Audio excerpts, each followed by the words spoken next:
कोकणातील प्रत्येक घडामोडींचे लाईव्ह अपडेट पाहण्यासाठी आताच कोकण कट्टा लाईव्हच्या सोशल मीडियाच्या सर्व प्लॅटफॉर्मला लाईक, फॉलो आणि सबस्क्राईब करा।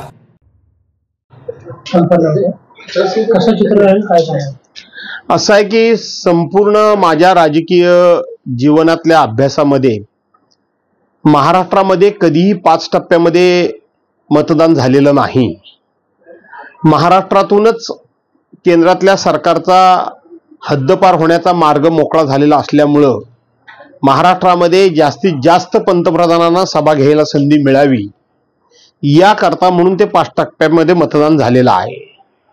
परंतु माझ्या अनुभवानुसार जेवढं हे मतदान लांबलं तेवढं ते भाजपाच्या विरोधात गेलेलं आहे। कारण भाजपाच्या नेत्यांची भाषणाची पातळी ही दिवसागणिक खालावत गेली, ते मुद्द्यांपासून भरकटत गेले।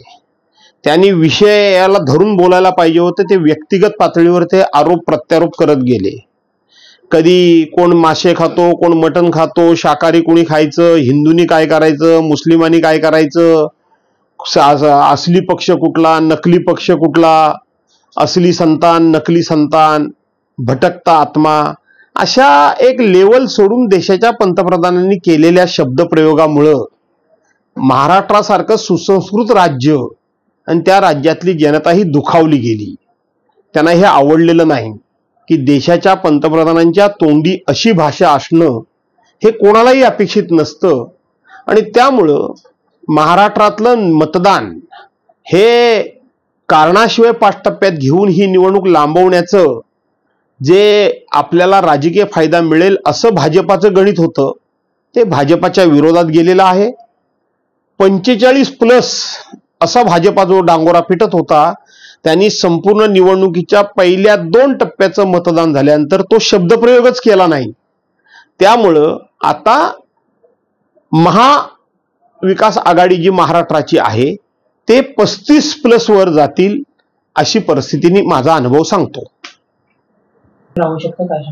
देशातले जे आता नवनवीन सर्वे जे येतात, अधिकृत सर्वे हे 1 तारखेला संध्याकाळी स्पष्ट होतील, परंतु जे काही गोपनीय सर्वे होत आहेत किंवा ज्या ज्या टप्प्यावर निवडणुका होत आहेत त्या त्या टप्प्याचा जो अंदाज वर्तवला जातोय त्याच्यातून नरेंद्र मोदी 400 पार हा विषय त्यांनी विसरून जावं, ते आता 150 पार करतील की नाही, 150 पार करतील की नाही अशी परिस्थिती निर्माण झालेली आहे।